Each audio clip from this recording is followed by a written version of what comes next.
Good evening, everybody. Welcome to class number 8 of the Jonathan Strange and Mr. Norrell class. Welcome. Good to be back with you all again. I feel like it's been a really long time since our last class, though of course it's just been 1 week as always. But a lot has happened in the last week. I've spent like 14 hours or so broadcasting since last we had class, so it feels like a long time. In our announcement segment today, I'm kind of excited to announce that there aren't that many announcements, actually. The fundraising campaign, which we just completed last week, has been really wonderful. We finished our campaign. This is sort of our launch campaign for the Signum University Annual Fund. We finished that having raised over $36,000, which was wonderful. We raised $7,000 during the webathon alone on Saturday, on Halloween. It's been great. And I know one thing that several people have been asking about, I know that many of you had to miss some or all of the Halloween broadcast because it was Halloween, which I totally understand. So I have recorded, I did record, I should say, all of the Halloween segments, special classes that we did. And I'm going to be, we're going to be posting those. So I'll try to get back to you. We haven't completed that yet. I still got to do some processing of many files, but we'll get through that stuff very soon, and that stuff should get posted. It should be posted, I certainly hope, by next week, so I'll make sure to try to remember to give you guys detailed information on where to find everything that you missed next time. But thanks again to everybody who supported us during our campaign. If you missed it, don't worry, there's still time. You can still support us. It's totally cool. The annual fund will be open all year. But again, thanks to everybody who donated, and to everyone who's able to join us for our special events. But this is a normal week, which is kind of nice. We do have a Film episode on Friday, so Friday morning at 10 a.m. Eastern Time, we are doing our next episode of the Film project, where we're talking about what's going to be episode 5, I believe, of season 1, which I finally feel like season 1 is beginning to take shape as a story, and I am excited to delve into the further adventures of Melkor in Almarin, and I think we're going to introduce Ungoliant. It's going to be so cool. But anyway, Jordan, no, it is not too late to donate to get on the Council of the Wise. If you go to the annual fund page, that's Signum University /fund, you can use the links there, the same links there, and to the support Signum banners and stuff, and that'll take you to our Razoo page where you can still make a donation. No problems, and that will still count to get you on the Council of the Wise. Very good. Okay. Anyway, so it's film on Friday, and then right afterwards I have my my Lotro stream with the Adventures of Grifflet, as I'll be setting out to rescue Dory the Dwarf, and then going down to fight alongside Halberd the Ranger. Having such a sort of a string of fanboy moments in my Grifflet stream over the last few weeks. I'm excited about that. Okay, so just the normal things happening this week. Totally normal, calm, quiet week, which is really fun. Okay, all right. Karita, I think I'll be able to indulge you in the pet wearing a costume. I was disappointed though, Karita, because the timing didn't end up working out. My family went off to trick or treat early, but Karita, my dog's costume was so cute that she was like in the neighborhood where my kids and dog were trick-or-treating, like people kept answering the door, and they had like already had their friends tweet them pictures of my dog. They're like, oh, it's the famous dog. So she was like completely legendary in that neighborhood. She was completely adorable. But my wife didn't have any really good pictures that I could just tweet out right away, so I'm going to have to actually put the costume back on my long-suffering but adorable dog in order to take a picture that I can tweet out. But I'm still totally going to do that. Anyway, this is, by the way, just a reference. I had been hoping I was going to have my dog in her costume live on camera during the Halloween webathon, but it didn't work out. So anyway, and Mick, yes, the status of the Middle-earth chicken run, we did in fact reach our goal. We're going to do the full Mickle delving to Minas Tirith chicken run. We don't have a definite date for that yet. It's going to require a lot of coordination. We're going to have to get a rather large team together to help to protect the life of me in chicken form. And I've actually, believe it or not, Mick, I've actually begun practicing already. I'm getting into training for the chicken run. We're going to have, that's going to be a special event that will be coming in December, which is going to be a lot of fun. If you can get essentially it's going to be a fun walking tour of all of Middle Earth, all the way from Mickle Delving all the way down to Minas Tirith. So again, especially those of you who have never seen Lotro, the game, it'll be a really neat opportunity for you to see how they do sort of the whole landscape, and we'll be, following kind of roughly actually in the path of the Fellowship. We won't do that exactly. You can do that in the game. You can even find their campsites and things like that, but we're going to have to focus on keeping me alive. We're going to have to prioritize keeping me alive rather than following in the precise footsteps of the Fellowship. So there will be some spots that we'll miss, but anyway, we'll certainly be following the general path. So it'll be great, and of course, it'll be the extra fun and always comical element that I will be playing a chicken while doing this. Sarah, I'm totally training for this. Like, I mean, I just went all the way from Mickle Delving to north of Innuminous today, just to get into. Okay, well, I was about to say fighting trim, but that, of course, is woefully inaccurate. Really, fleeing trim is really what I'm sort of getting into. So, we'll see. So we'll be announcing that soonish, I hope. Again, we have a lot of details to work through, but anyway, so Gerald, the learning not to die is it's tricky. It does take practice, and I did get a little bit. I did in fact die once this morning in my trial run, but it's okay. But I had no protection either, so I was doing it on my own.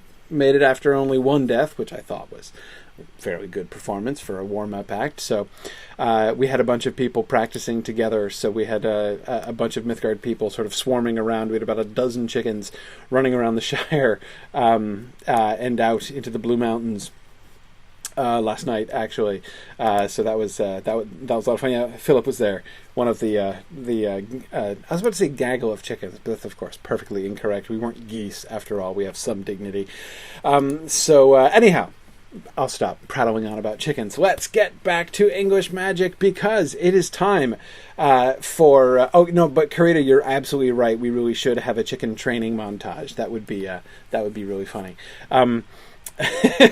Yeah, exactly, with music from Rocky. Totally agree. That actually needs to happen. I'll work on it. Okay, anyway, on to Jonathan Strange and Mr. Norrell. Just a kind of a glance ahead, as we're, of course, getting, doubtless you will be noticing, too, that the book is getting heavy in your left hand and slight in your right hand as we proceed on here. So we're getting towards the end, but, of course, we're not quite near the end of the class. Remember the way that this is going to go. So tonight is technically the penultimate night discussing the book. Well, that's not really true, because we're going to do a session after that. So, tonight is at least the penultimate reading assignment for the book, and we're meant to read through the end of the book for next week's class. I have then scheduled another a bonus week in the middle, and my goal there is that, for just on the offhand chance that I don't complete 100% of my slides for next time, then we'll be able to have a chance to sort of finish up that discussion. But also, I want to make sure to try to leave time to discuss things that you guys want to talk about too. Obviously, as we've been going through, there have been a bunch of things about the story that have interested me that I've been kind of drawing out and focusing on as we've been going through.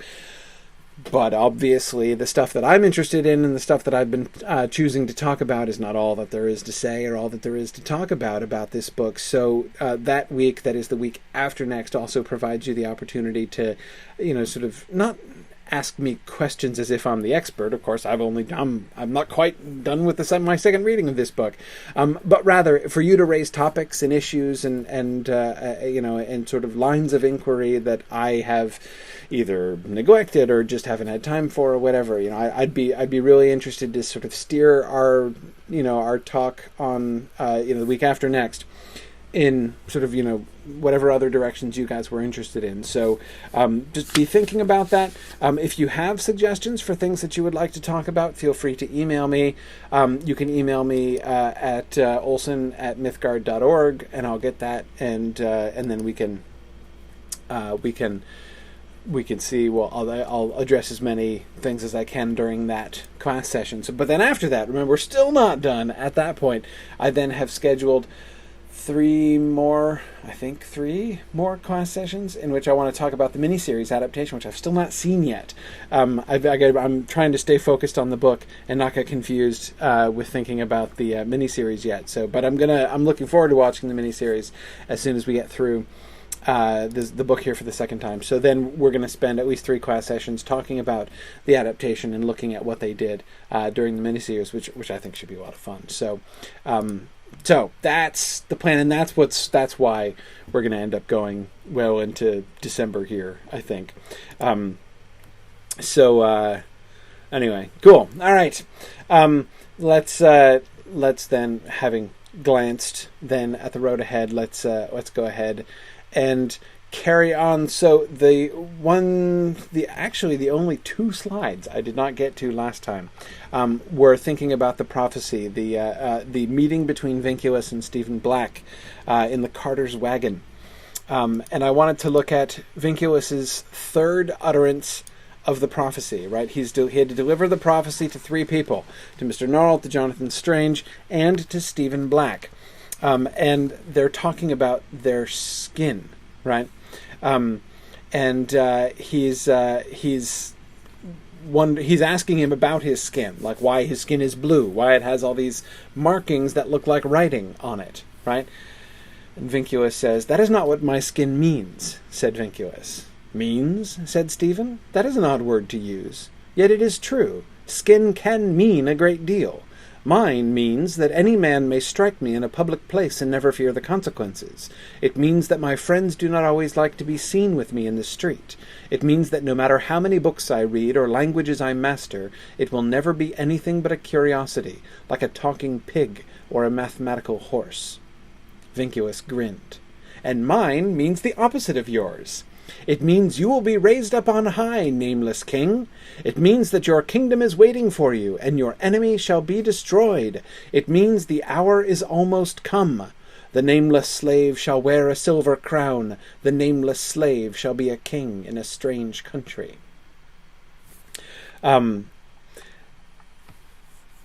This is, I find, the sort of the play here. Vinculus is a character that I really liked when I first read the book. On a second reading, I've decided that I absolutely love Vinculus as a character. I like him 10 times more on the second read than I did on the first read. And in part, one of the things I'm going to be focusing on today is the well, to use the fancy terminology, the epistemic regime, that is the knowledge, the amount of knowledge that we have as readers, and the way that Susanna Clarke manipulates that as we go through the book. We talked about this some last time. I wanted to talk about that, sort of focus on that even more this time as we read through, as we sort of go through tonight's section.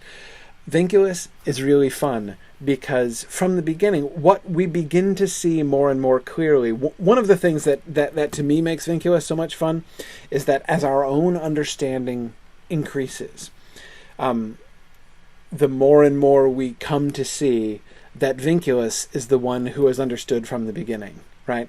His own understanding of everything, he's, on the one hand, he's still he plays a bit part, right? He's not a major actor. He's not, I remember when I don't even remember where in the book I was exactly. I was really hoping that Vinculus was the Raven King in disguise when I was first reading the book. that he would turn out to be the Raven King himself. I thought that would be awesome. But no, it turns out he has really a smaller role than that in the story.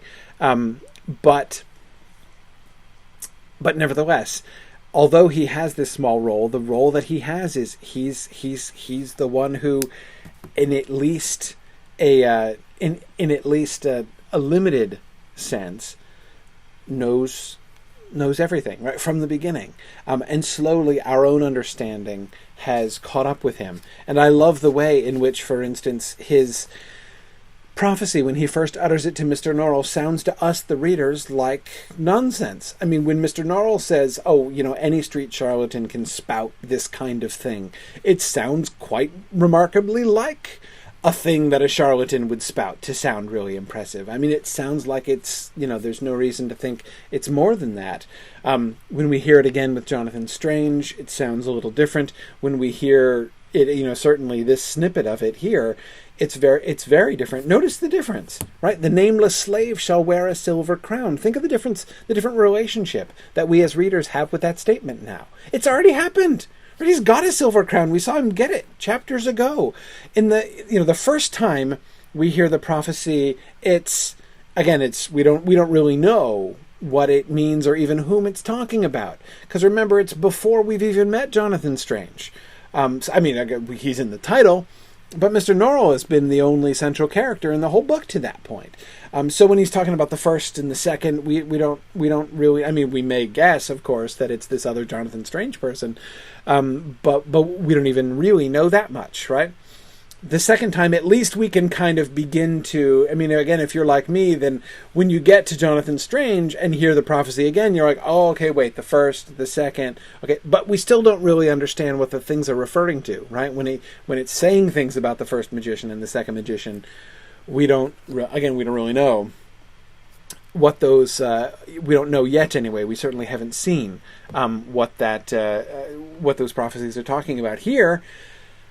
We've heard this before. The nameless slave shall wear a silver crown. The nameless slave shall be king in a strange country. It was part of the prophecy. We heard it way back in part 1, right?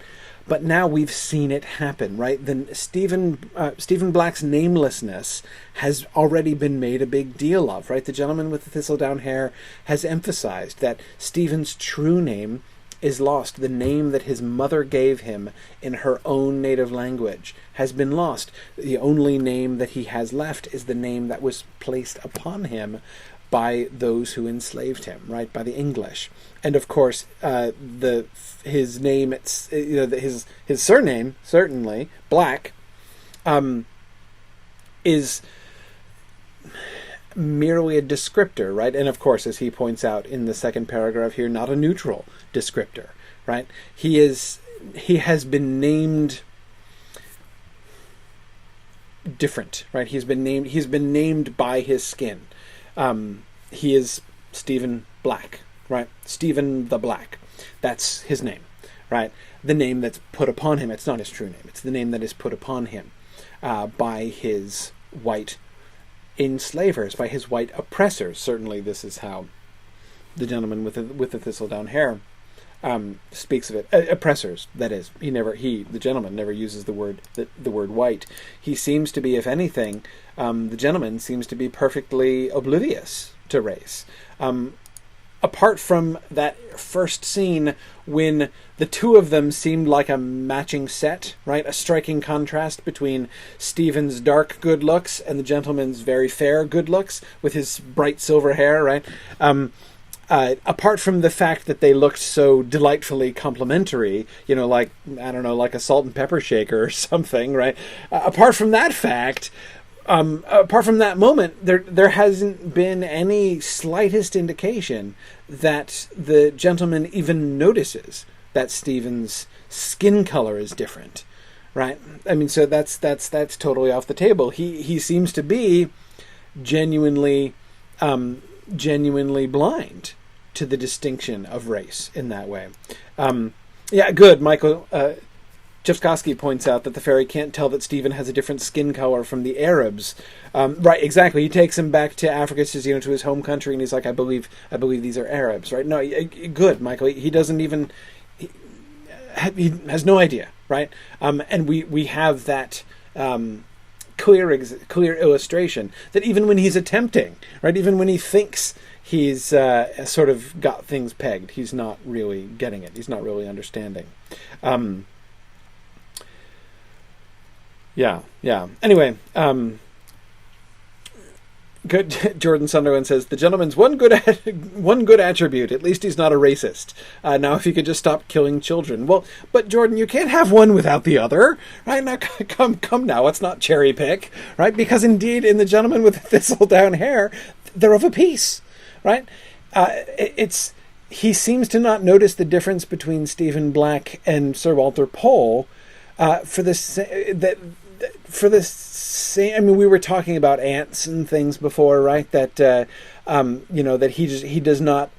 he obviously has no real value for for human life, and he certainly doesn't think about things like human rights and things like that. He seems to have no more regard for the lives of humans than we have for the lives of animals.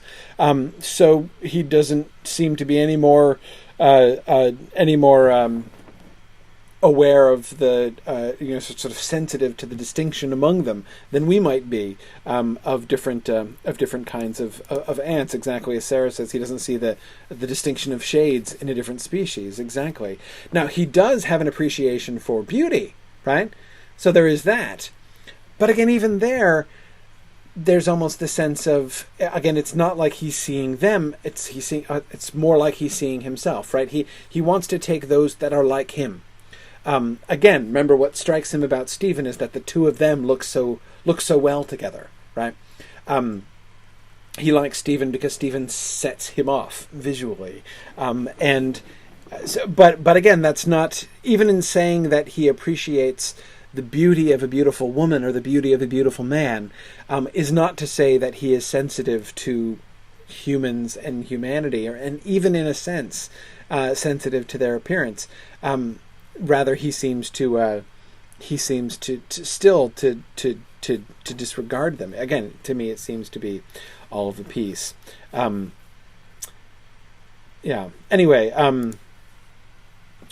good. Karita, I agree. I would extend it past race. He says class doesn't seem to mean much to him either. He values kingship somewhat, but physical beauty is much more important. Definitely, physical beauty certainly trumps class, and obviously race as well.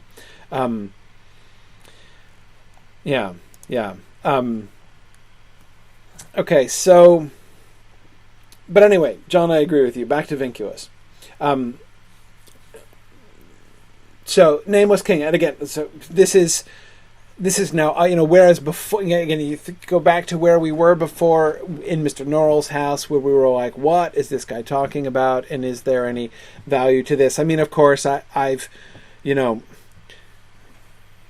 read enough fantasy books that when I got to this prophecy and it was indented and in verse, needless to say, I was like, I should pay attention to this, right? It might be important later on. But again, from within the frame of the book that we've gotten to that point, other than that sort of highly external cue, in my own kind of conditioning as a reader, again, we didn't have any reason to know one way or another for sure. But now, again, it's not just that we know more about it. It's like obvious, right? The nameless slave shall wear a silver crown. The nameless slave shall be king in a strange country. It's now repeating stuff that we've known for hundreds of pages, and that we've already seen happen. It's now merely stating what is to us perfectly obvious. Okay.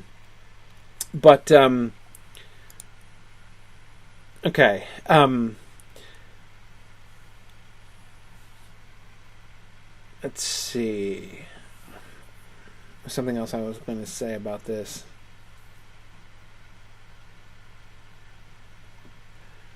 Never mind. Lost my train of thought there, but that's okay. When Stephen Black... Oh, no, okay, sorry. As often happens, as soon as I move on, I do remember what I was going to say. Vinculus's purpose, right? First of all, of course, we can't pass by without observing the fact that we now have seen Vinculus's skin, right? And based on what we've seen before, we can begin to have an idea. Remember when we were talking about the King's Book, and that precious book, which was eaten by Vinculus's father when he committed that horrifying book murder, right, on what might have been the most precious and valuable book in all of England, right?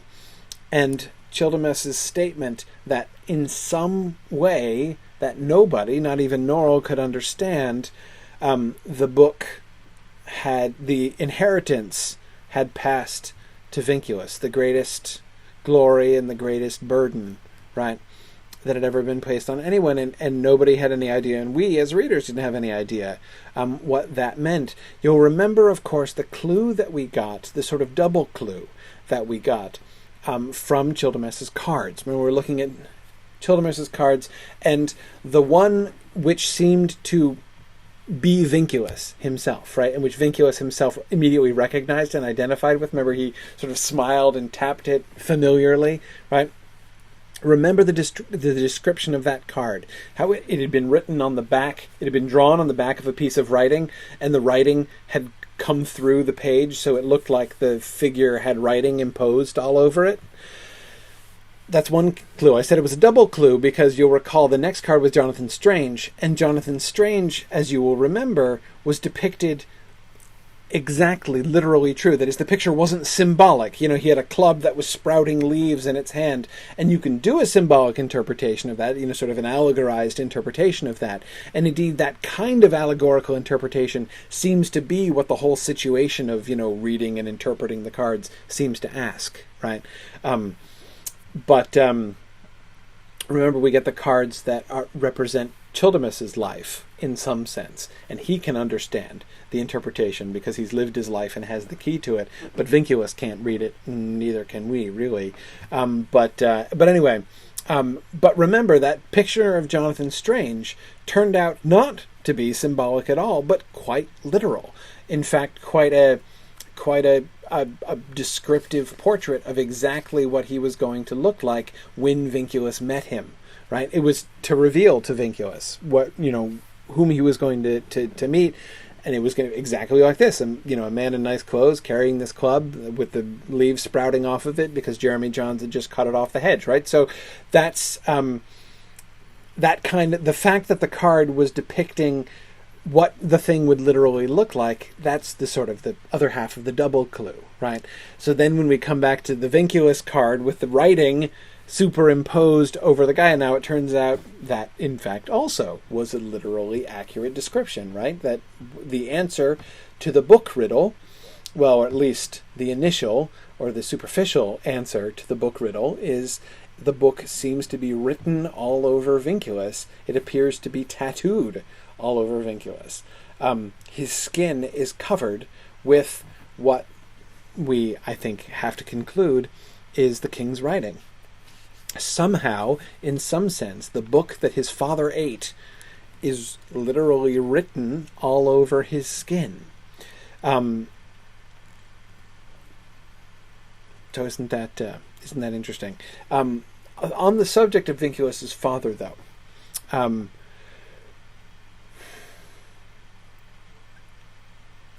remember what Vinculus's father was hanged for? The crime that Vinculus's father was hanged for? The last person in England to be hanged for this? Yes, Nick and Sarah and John, book murder. Right? He committed book murder by destroying the book. I didn't make this connection the first time through. But the second time reading it through, I couldn't help but remember that story when we got to what happens to Jonathan Strange's book, right? And the outrage over what happens to after the publication of Jonathan Strange's book. Mr. Norrell is not quite committing book murder, but it's kind of close, right? With that, just having that category in our heads, right? It's a book of magic that Jonathan Strange has written, right? He has written a book of, not a book about magic, a book of magic. And to destroy a book of magic is book murder. Now, it's not been completely removed, right? Mr. Norrell retains a copy. Jonathan Strange retains a copy. It hasn't been obliterated from the face of the earth. And yet again, it is at least like book murder. The crime that he commits is in that, sort of remembering that, sort of the more outrageous. But of course, remember Mr. Norrell's perspective on this, right? Like the time when he buys up all the books at that famous auction and then doesn't share them with anybody or tell anybody about them, he's, sort of puzzled by everyone's outrage because he's just doing what he's always done, right? In a sense, of course, he's still doing what he's always done. He's taking it a step further, right? But again, it makes you think. Mr. Norrell, in a way of speaking, Mr. Norrell has committed book genocide, right? He hasn't destroyed the books. So, in a sense, he sort of technically gets off. But he has removed the books. He has deprived everyone else of the books. It's at least, sort of book kidnapping, I guess. Anyway, yeah, I don't know exactly how to classify it, but it's an interesting thing to think about. I think it's an idea that I sort of feel like I need to sort of wrestle with more. But I do think the whole concept of book murder does to me bring a kind of indictment, really, against Mr. Norrell, or gives us a kind of terminology to use. Just that idea that to destroy a book of magic is like murder, right? It is a crime that is like murder in a couple ways. Like it for its severity, right? For what a big deal it is. Like it perhaps in other ways as well. Anyway, yeah, good. Philip Lord says, Lord Byron certainly feels that it's serious. Yeah, exactly, Philip. I love that point about how that really hits Byron where he lives, right? The idea that that anyone could just destroy a book that had just been released for publication. There are few things that are sacred to Lord Byron.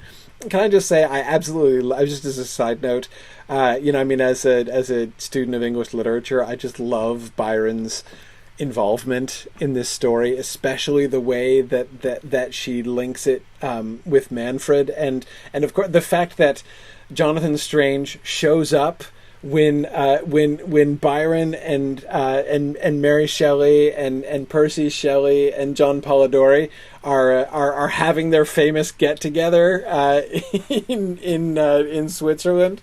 It is fantastic. I did a lot of work. I wrote a huge paper in undergrad about John Polidori. John Polidori wrote a book. You may remember that or you may know the story. You probably know the story about how during that time when Percy Shelley and Mary Shelley and Byron and John Polidori were all together there in Switzerland, they all said that they're all going to write spooky stories. They all decided they were all going to write a thing. And yes, John, exactly. That's the gathering that produced Frankenstein. Mary Shelley wrote or began to write what became Frankenstein. Byron wrote this. Shelley wrote this really bad, ghost story. Shelley didn't produce much of anything, I don't think. Percy Shelley. I don't remember exactly what he was trying to do, but it didn't work out. Byron produced this quite sort of pitiful ghost story.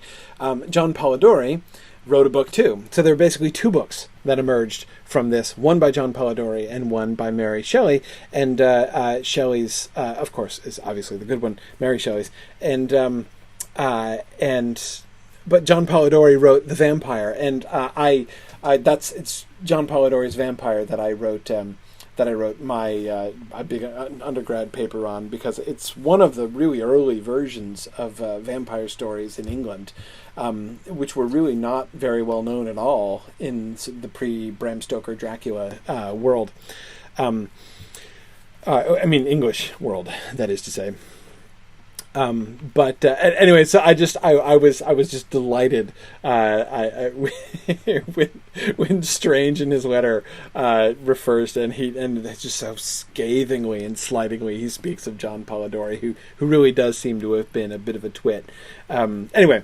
Also, just a really fun set of Easter eggs for a literature geek.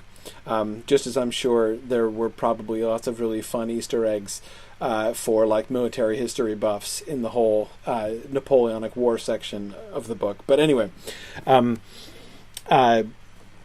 getting distracted by Byron. I'm not going to talk about Byron as much as I might do, but anyway, I just wanted to register the fact that I find that whole section really delightful, and the sort of the way in which Byron is talked about, and the horror with which Byron is his name is invoked among English families of reputation abroad. Really fun. Yes, and you're right, Rickle. Byron would be extremely disappointed that I am not spending more time talking about him. But of course, Rickle, that does prompt me to think about to talk about him more, ironically, is that you notice the mirroring that happens here, right? Whom is Byron just like? What other character is most similar to Byron?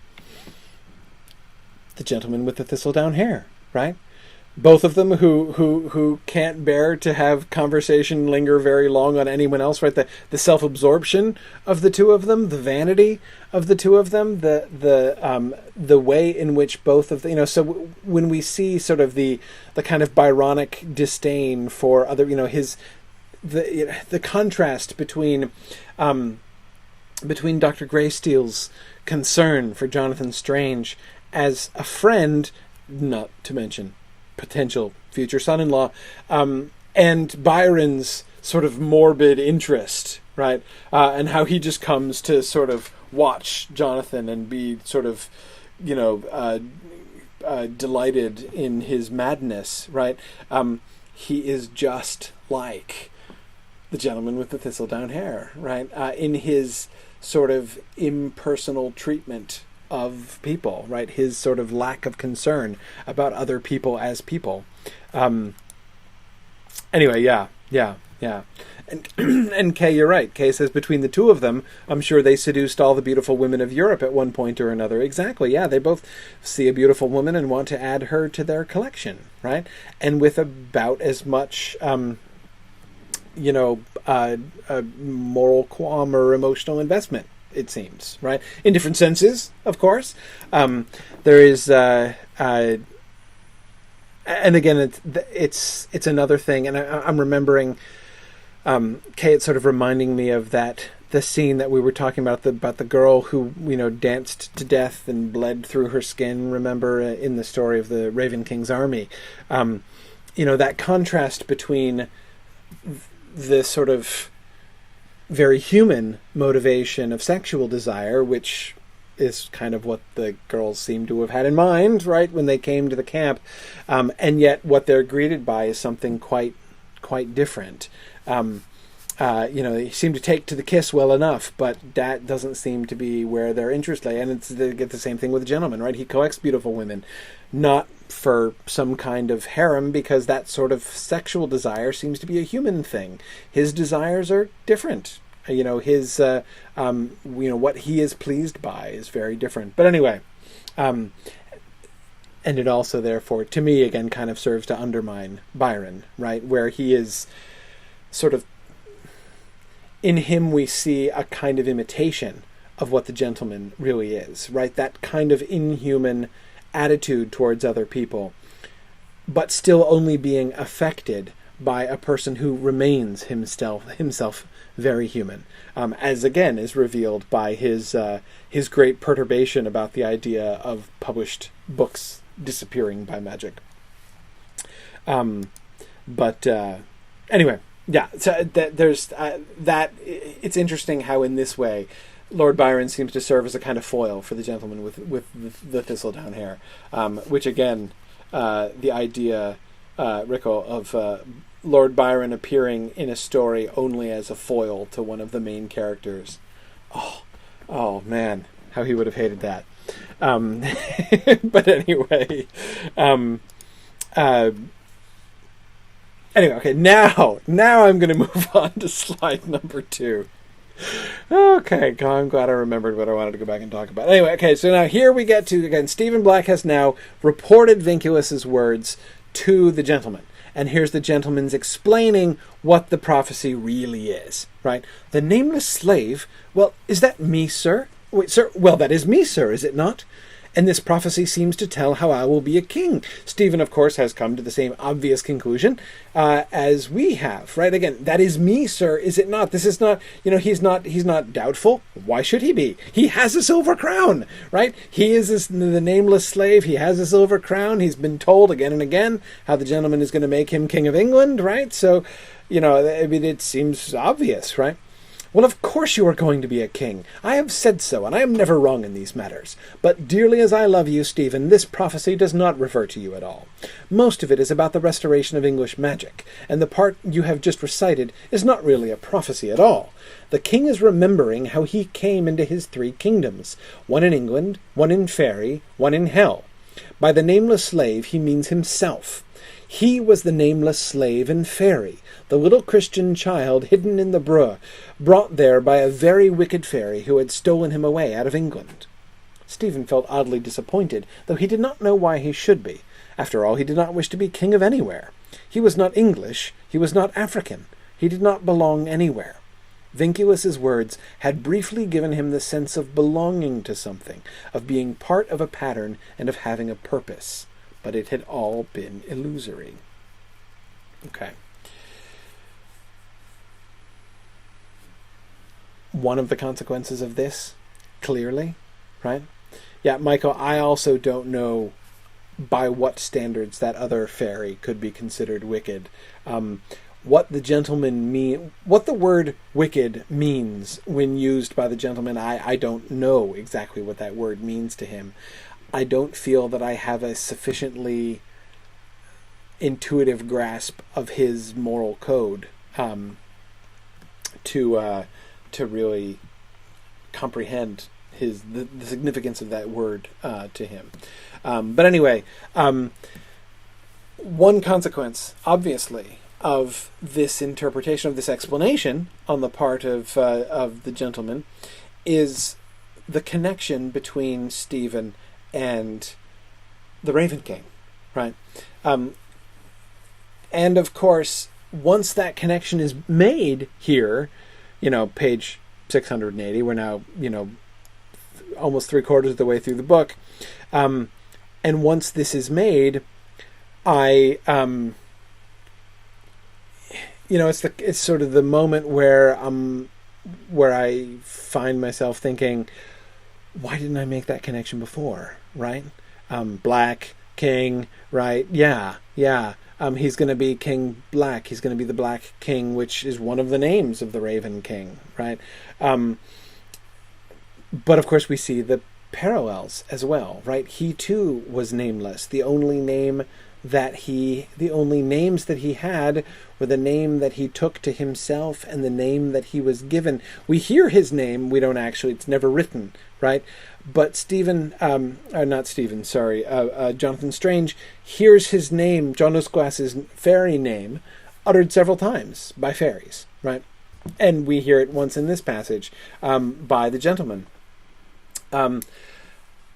We never hear what that is, right? But that's not John Usglass's real name, right? That's the name given to him by the oppressors of his slavery in the society in which he grew up. Just like Stephen Black is Stephen Black's name, raised among the white Englishmen who enslaved his family, and owned the slave ship on which his mother died giving birth to him. So John Usglass's situation is parallel, to Stephen Black. So despite the fact that Stephen Black was born a slave and is raised in an alien culture, yet he still retains, somehow has the native bearing of a king. Remember one of the very first passage we ever looked at about Stephen Black, where the other servants just find themselves obeying him, and they're seeing, and this leads to this rumor that he was a native king. He was really a prince in his native Africa, because he has that. Because he has that sort of air of authority. Well, there seems to have been something about little John Usglas too, right? Good. Sarah Lagarde says that John Usglas's fairy name translated to starling, we're told. Anyway, so it's a fascinating parallel, and again, it's one that's going to sort of bear thinking about more as we go through. But of course, sorry. Kay Ben Abraham, and thinking about what wicked means to the gentleman, she suggests very plausibly that it probably means ugly. Quite possibly. At least by his standards, or from his point of view, I suppose. John Moline suggests perhaps means nothing more than doing something that the gentleman doesn't like. Also, it seems quite likely. Opposed him or attempted to thwart him in some way would also perhaps, I think, make you a strong candidate for wickedness in the gentleman's world. Okay, so we have this parallel established between the two of them. But note also what's happening here. What's happening here is the gentleman is telling us quite clearly, right, quite confidently, no. Here's what that prophecy really, it's not even really a prophecy, right? Here's the real meaning of those, because he knows, right? We might guess, we might attempt to interpret it, but he knows. Right? So he's just telling us, here's the reality behind those words. Here's what it really means. And so there we have it, right? Now we have the real insight. We know it actually has nothing to do with Stephen Black. It has to do with John Usglas. In fact, it's just a description of John Usglas's previous career. But I reserve my judgment on that point, right? I'm not sure the gentleman's correct about that. I'm not sure that he sees the whole truth, as I think we have some good reason to doubt whether or not the gentleman with the thistledown hair knows quite as much as he thinks he does, or that he really has the complete picture about everything.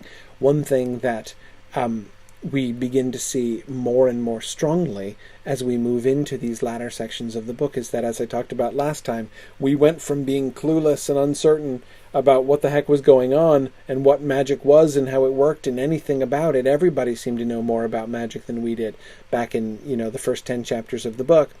And now we know more than anybody else knows. Now all of a sudden we, as readers, are the ones who have the insight and who can listen to things that Norrell and Strange and the Gentleman and Stephen Black and Vinculus and all of them say, and we sort of sit here and nod sagely to ourselves or shake our heads with a sad smile saying, "Oh, you fool, you just don't understand. You just can't see the big picture like we can," right?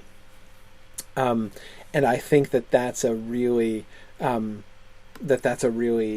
fascinating place that this has put us in. And so I think that we have several good reasons, therefore, to be a little bit skeptical that the gentleman really sees as fully as he does. And Kay, I certainly agree that there's no reason to suppose that a prophecy, like any text, has only a single interpretive layer to it.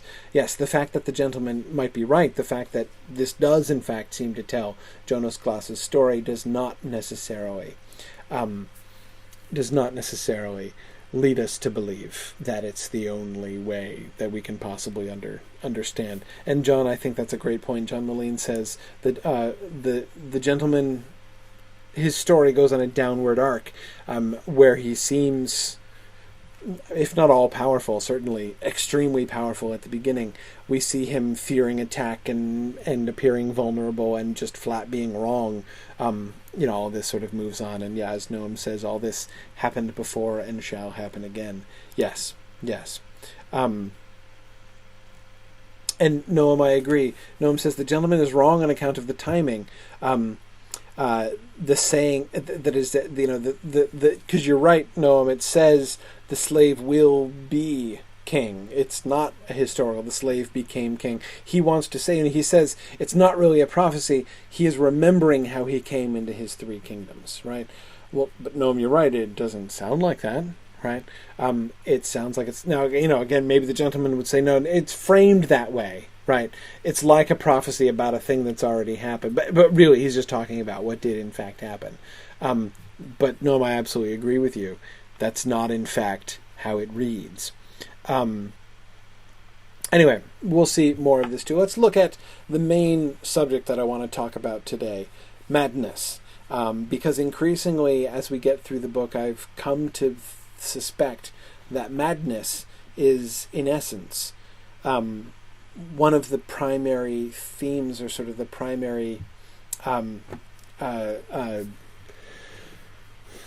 vehicles, I guess, in the whole book.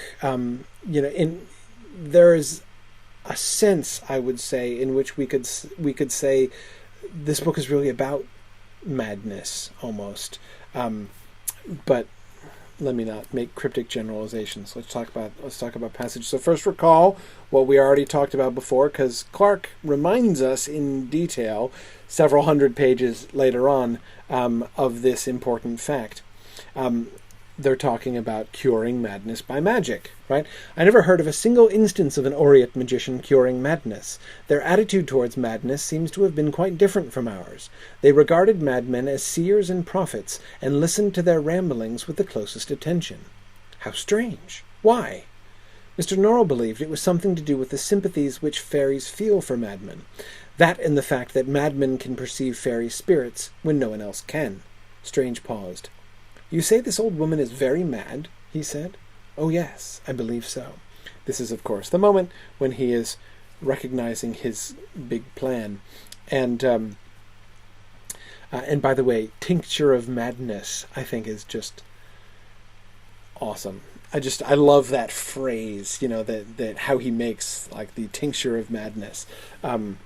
That you can, distill in drops into your drink and make yourself mad. Absolutely love that. But anyway,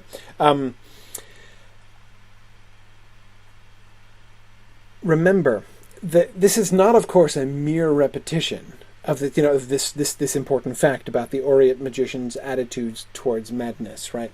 We've heard this exact thing before, but I think it sounds different when we hear it again, now, at this point in the story, in the context in which we now hear it. Remember, before we were hearing it in Norrell's voice. Norrell was lecturing about it. And his lecturing about it was done... at least one of the things that really strikes me is how very condescending, how very superior Norrell sounds in retrospect, right? The fact that the Orients revered madmen, right? That they listened to the ramblings of madmen with the closest attention, seems not to have even suggested to Norrell that perhaps the Orients knew something about madness that he doesn't. Instead, it seems to him to serve as an argument for why you can't trust Orient magicians, right? And why modern English magic needs to be divorced from some... Because, look at this, right? And remember, he goes on... exactly, Philip. It's like the Orients were ignorant. Exactly. Look at, even when Strange refers here to Norrell's idea, again, we're not hearing it in Norrell's voice, right? Norrell isn't lecturing about this time. But again, Norrell believed it was something to do with the sympathy which fairies feel for madmen, right? So basically, Norrell explains one could even possibly say explains away the Oreates' attitude towards madness as merely a symptom of their own obsession with fairies, unhealthy preoccupation with fairies, right? They only listened to madmen and paid attention to madmen because the fairies seem to have some kind of sympathy with madmen, which again is not evidence that we should change our attitude towards madness. Rather, it is evidence that fairies are untrustworthy and bad, right? And dangerous, at least, which is Norrell's point of view, right? And so, therefore, the fact that the Oreates take it seriously shows not that they might have superior wisdom to us modern people, living in the, the modern, up-to-date 19th century. A wonderful phrase. It's a quotation from Dracula, by the way. But anyway, it's not. That's of course what I mean by modern. But yet that sense of Norrell does not seem even really to question, is there actually something in that? Right? Is there something that is, maybe they knew what they were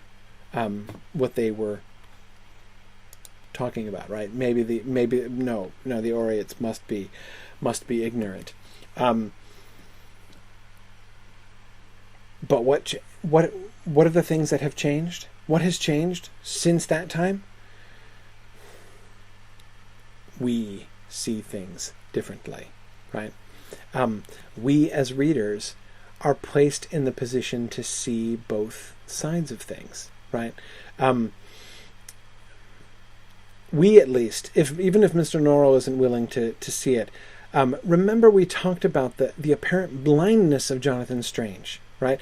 The infuriating denseness of Jonathan when, here's Arabella telling him about this gentleman with the thistledown hair that she's met numerous times and been on friendly terms with for years, and yet doesn't know his name, and he's promising to bring her the Queen of Naples and a music tree, right? All that stuff, and he's, he just doesn't. It's just whatever.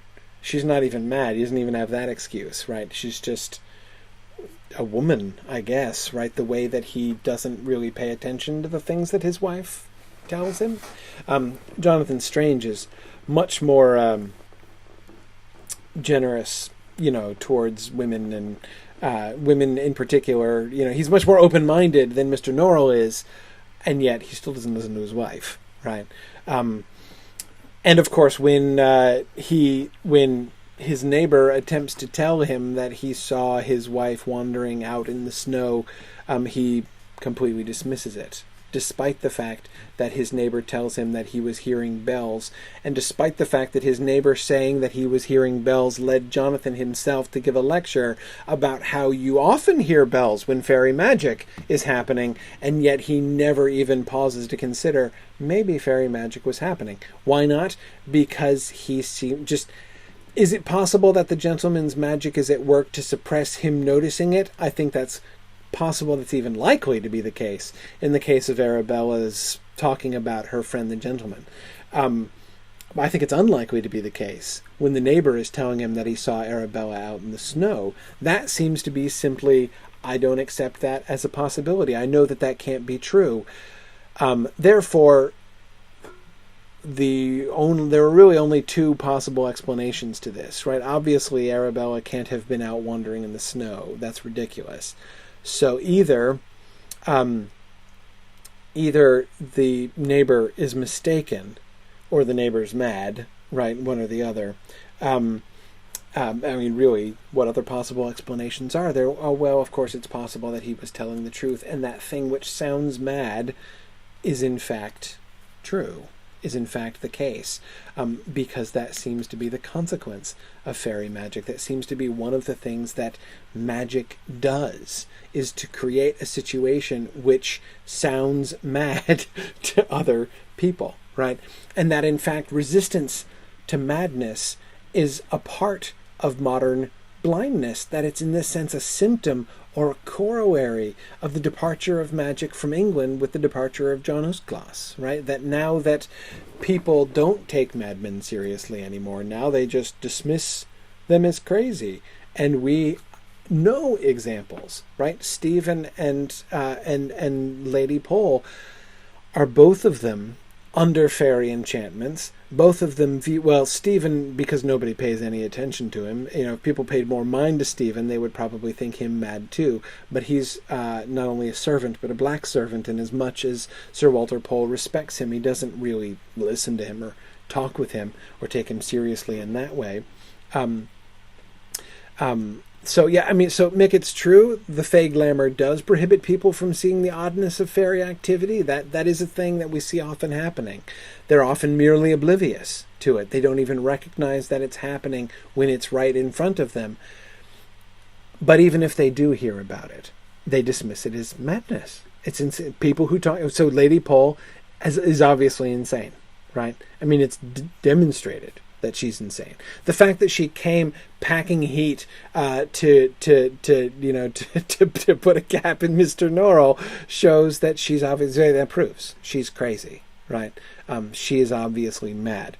But again, of course, the madness is actually fairy magic at work. There is no madness really involved there at all. And the same with King George, right? And I was saying, it's one of the things that I love about the King George sequence. Most of the things that he says are in fact perfectly sensible, right? He's holding what is doubtless, if we could hear both halves of the conversation, which we don't, a perfectly sensible conversation that he's having with the gentleman with the thistledown hair, right? But Jonathan cannot hear or see the gentleman, and so therefore it sounds like mere disconnected ravings on the part of the king. Some of the stuff that King George says, though, is not in conversation with the gentleman and just seems crazy, right? But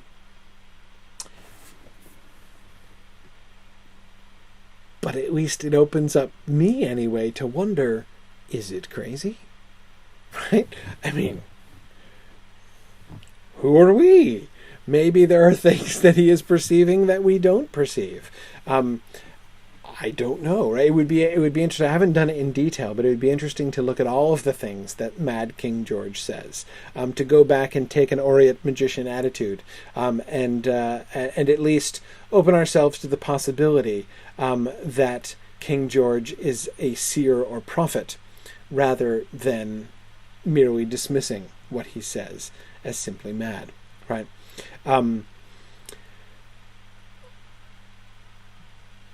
But again, notice what Clarke has done by putting us as readers increasingly in the place where we see both sides, right?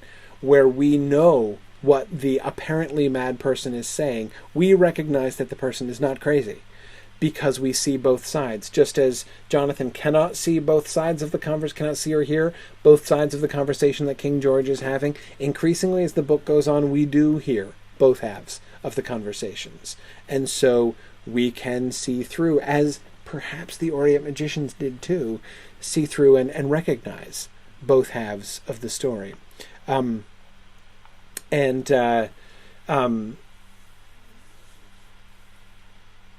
think, for instance, another quick example of that, the moss oak, right? That is the moss oak that looks like Lady Arabella. When she is uttering those statements about walking through the moors and it's that really creepy speech that we were looking at about, listening to all her brothers and sisters, the ones that are growing, the ones that have died, the ones that are there, right? All that stuff. That sounds totally bonkers, right? I mean, again, from the point of view of like the other people in attendance there in the house, that sounds completely insane. And yet we know, right? We have insight into, we know what's really going on. And therefore, knowing that this is not, in fact, Arabella Strange, but a tree, right? A tree stump that's talking, it makes perfect sense, right? There's nothing insane about that statement at all. Exactly, John. Yeah, we who figured out the whole moss oak thing. Thank you for rubbing my nose in that again. But yes, exactly. So long as we have sufficient perspicacity to understand what's going on in the moss oak sequence, as I did not my first time reading the book. Nevertheless, again, it sounds completely different to us than it does to other people. This kind of thing is something that I think we get emphasized a lot in this section, which is, of course, very explicitly about madness. Listen to here's Byron again. This is Byron's assessment of what's going on here, right? "Nonsense," declared Byron. "The causes of his madness, that is strange, of course, are purely metaphysical.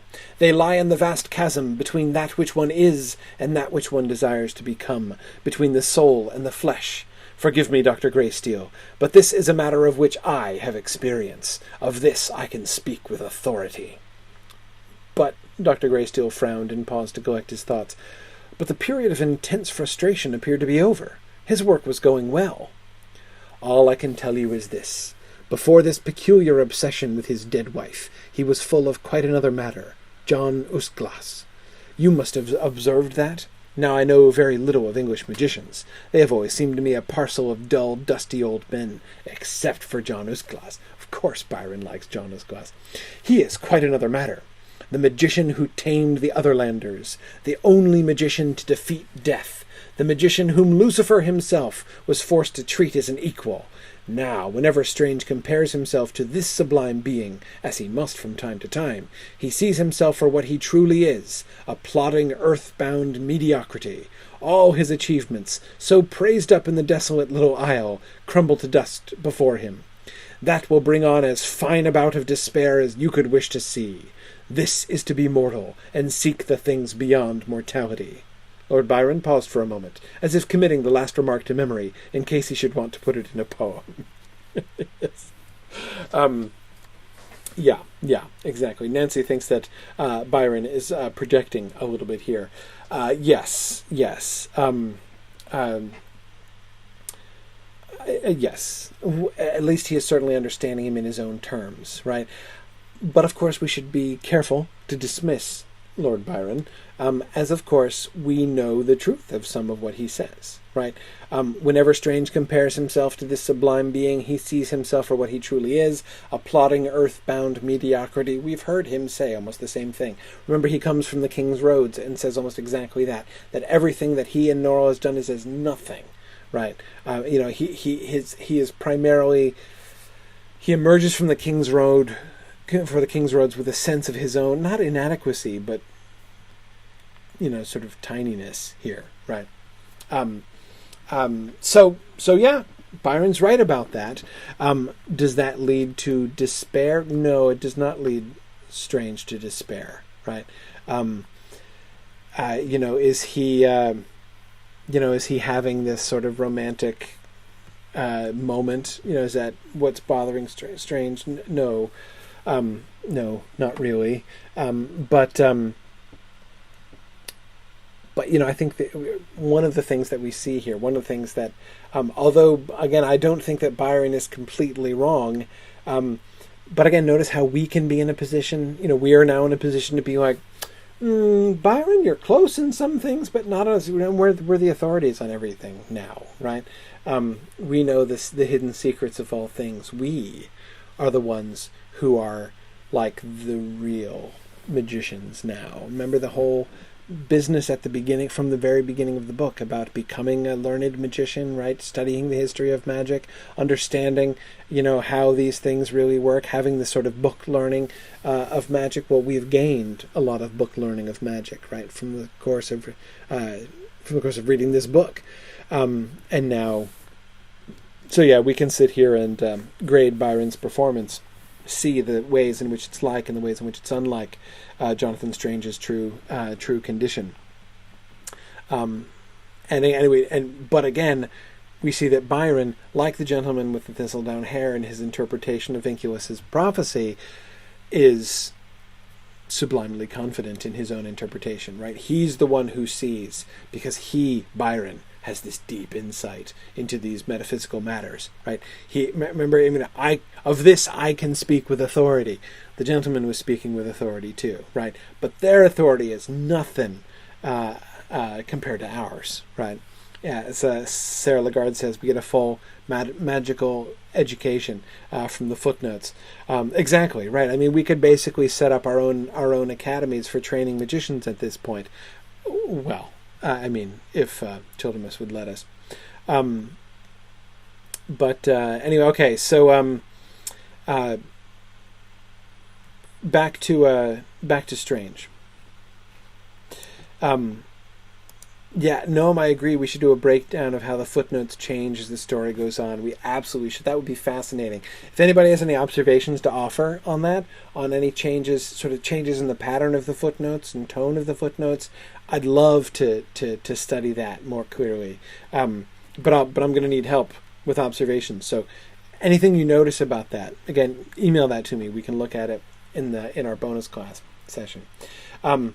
But anyway, so back to Strange's perception. Strange's perspective on madness is changing. We were looking at the moment where he's thinking about the madness of the crazy, the crazy cat lady in Venice, and is thinking, is now open to the possibility of the utility of magic here, of madness rather.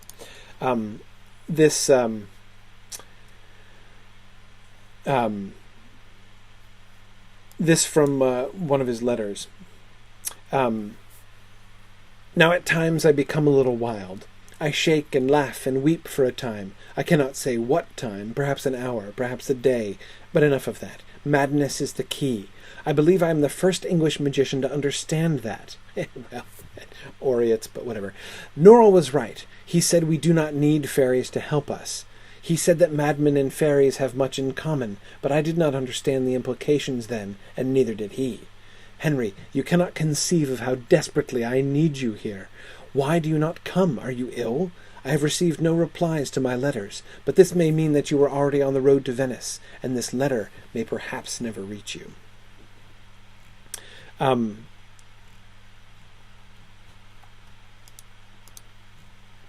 Yeah, Nancy Fosberg says, these letters are very painful to read. We can see Henry's perspective very well. We absolutely can. Absolutely.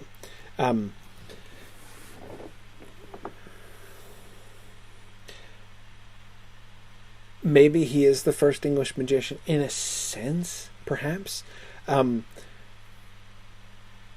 We know that none of the Oriets had ever exerted themselves to use magic to cure madness. We don't seem to have any evidence that any of them had exerted magic to create madness in themselves either. So maybe he is the first one fully to understand this.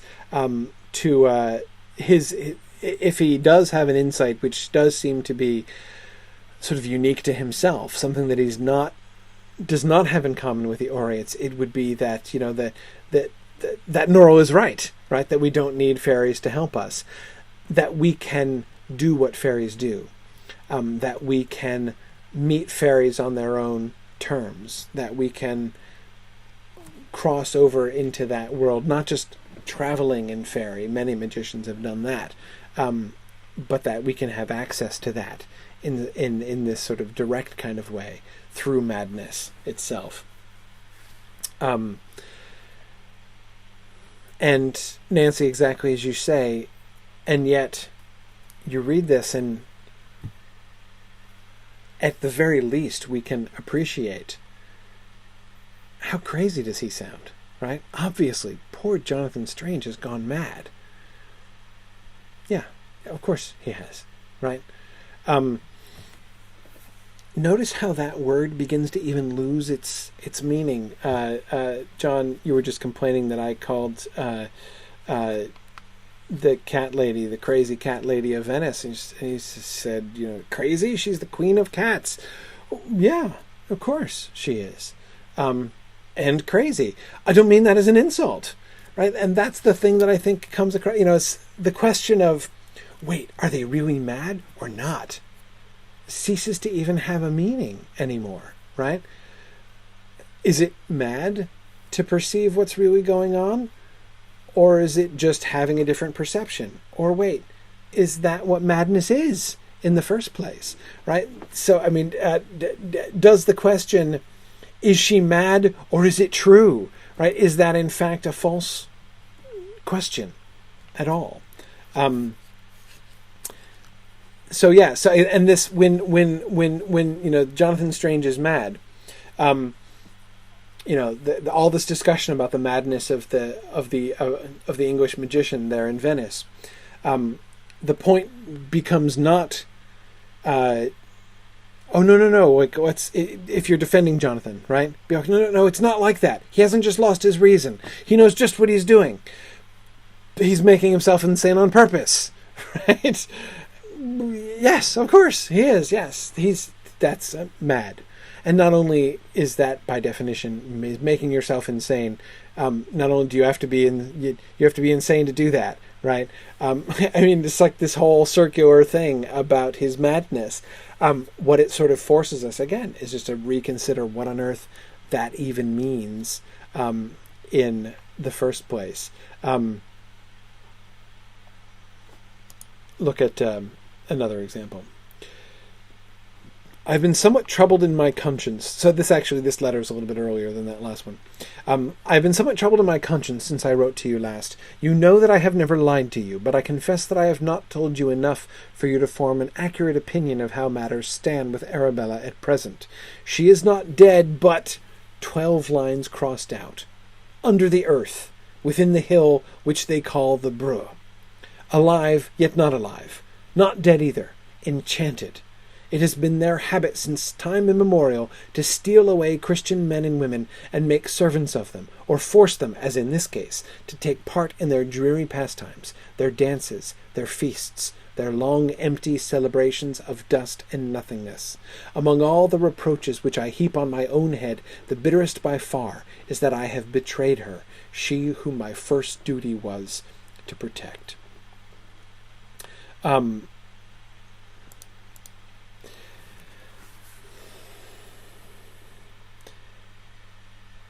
Again, see how this illustrates that principle. Again, Nancy, you're absolutely right to point out the way in which Clarke gives us these letters directly. Right, she doesn't just depict Jonathan writing them, or what the fact that we just get transcripts of these letters puts us, as we read them, in the position of Henry. And so when we do kind of put ourselves into Henry's point of view, goodness, how these sound, right? How horrifying, how sad, how alarming these things sound in this letter, right? She is not dead, but 12 lines cross out after she is not dead, but, right? And then it picks up with, she's not dead, but under the earth. Okay. Again, I'm reminded of Dracula. Again, I can't help it. When Van Helsing is trying to explain to Arthur Holmwood that Lucy, his fiancée, is a vampire, he says, he asks if he's considered the possibility she might not be truly dead, and Arthur is like, "What? Has she been buried alive?" And Van Helsing just says, "No, I did not say that she was alive. Oh, I did not think it. Right? I suggest only that she might be undead." And he's like, "Undead, not alive? What are you talking?" He has no way of even understanding this. He thinks Van Helsing is mad, and it's interesting in that book. People are often suspecting people of being insane. For these same reasons, but we know, right? We are having this experience, and again, similar actually to Dracula. We as readers are having because we know more, right? Finally, somebody gets it. Finally, Jonathan has put it together. Finally, yes, their dances, their feasts, their long empty celebrations of dust and nothingness. This is why Lady Pole has been suffering for years, and she couldn't even tell anybody, and nobody else had any idea of what she was suffering and why, other than Stephen Black, who was suffering it with her, right?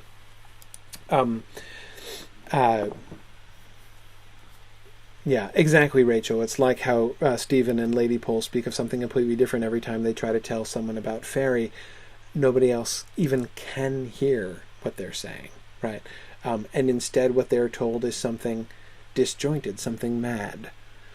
Though we have every reason to believe that the things that they tell are perfectly true, right? What we're hearing is sort of like the fairy side of things. Including that time, remember when Stephen Black lists out, he starts reciting a list of every Christian who has been abducted by fairies, in the last like 400 years.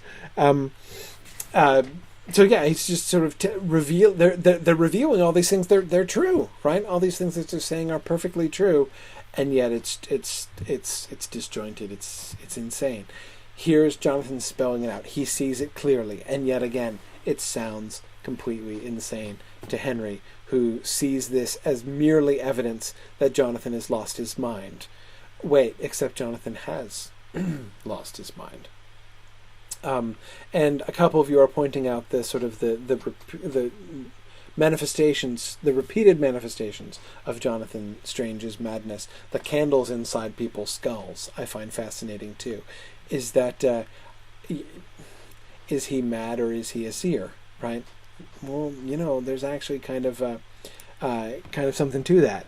Actually, at least sort of metaphorically, in a sense, this is a prophecy. With the pineapples, I'm not sure. Ooh, maybe one of you can help me. Especially those of you who have ebooks handy. The second time through the book, I noticed it fleetingly, and I foolishly didn't write it down. There's a reference to pineapples in like the first half of the book, and when I read past it this second time through, I was like, "Ooh, a pineapple!" But again, I can't remember it now. So somebody do a search for me. Tell me where pineapples are mentioned prior to Jonathan's incident with his first mad delusions about pineapples. I know there's a reference earlier on, and I can't remember what it is. So somebody look, if you have got a searchable text, look up the word pineapple and tell me where it is. Okay, all right, thank you, John. I thought you had an e-text. Hang on, I'm going to look it up right now. Page 197. He says, let's see if we can find the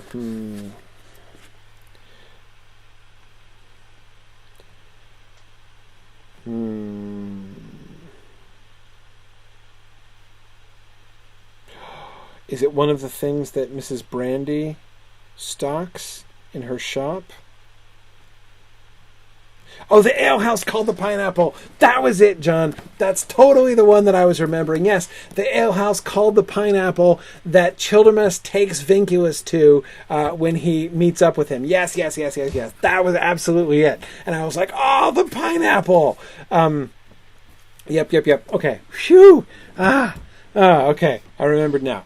I am not sure what to make of that, but that is so not a coincidence. Remember the description of the pineapple and the rather peculiar nature of the pineapple, and how it the description of that alehouse is really is really interesting. But anyway, I don't want to get too distracted on this, but let's. But I wanted to mention that I'd be happy to come back and talk about it. You guys should think about that more. I think it's really cool. But again, that was the one element. The pineapple thing is the one thing that seems like sort of unredeemably insane, right? The thing which just seems totally disjointed, irrational, arbitrary.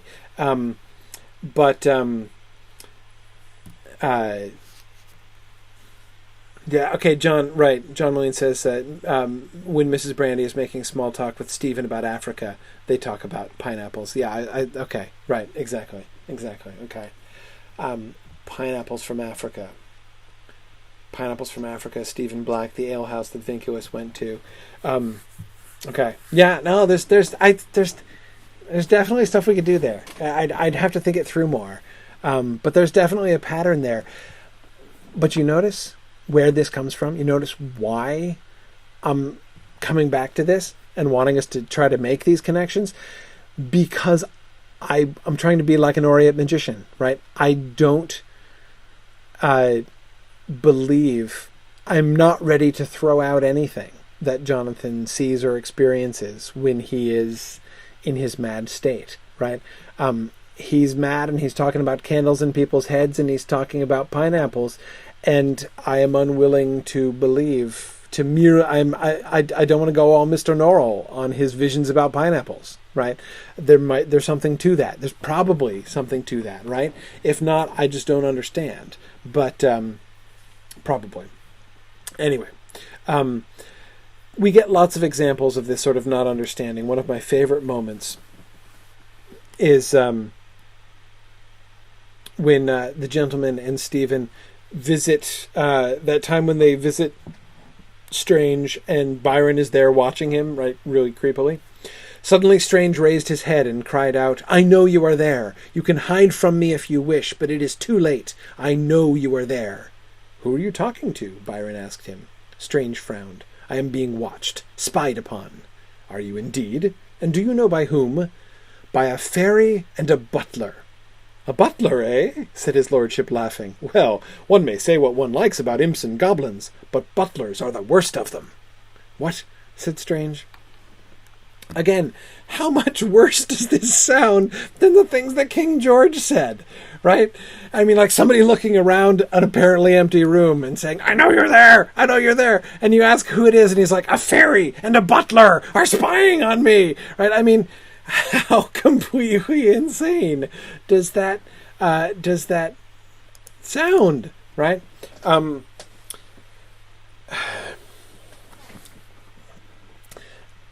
And yet, we know it's exactly the case. In fact, not only do we know that it's precisely true, the fact that we've been seeing the fairy and the butler spying on Jonathan Strange for hundreds and hundreds of pages, ever since that time when Stephen Black was walking back from Mrs. Brandy's shop and ended up, went down into what he thought was the lower entry into Sir Walter Pole's house, and instead found himself in Strange's sitting room, with the gentleman, looking at him. That was the first time he ever saw Jonathan Strange, soon after Strange arrived in London. So the fairy and the butler have been spying on him continuously. The difference is that, so has Strange cracked? Has Strange lost it? No, he's gained it. Right? He's gained it. Now we see, cause to me it's kind of a shock, right? Just like, well, okay, it's not just like, because we're not as shocked as the gentleman was, but the first time when Strange looks up and can see the gentleman, right? And the gentleman is walking over to pull his hair again, to torment him, as he's been doing, and he's shocked when Jonathan can see him, right? There's that same kind, though not the same degree of shock, when we're used to watching the gentleman and Stephen watch Jonathan, and then all of a sudden to see that Jonathan also knows, like we do, what's really going on, is kind of a shock to us here, because we've never seen him pick up on it before. Anyway, so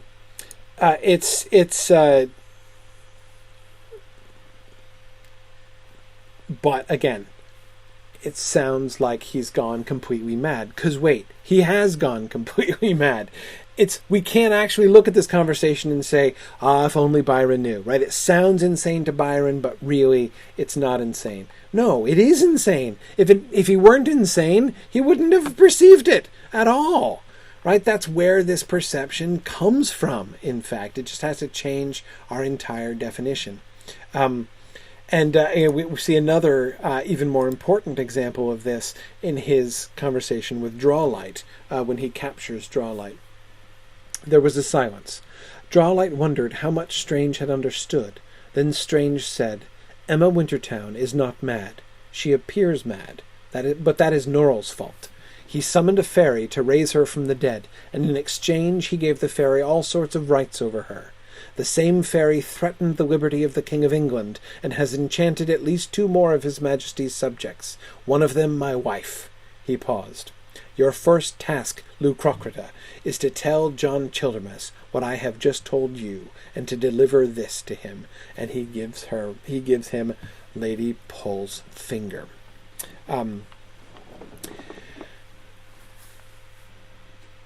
Yeah, John, exactly. Strange now has the full picture of the situation, right?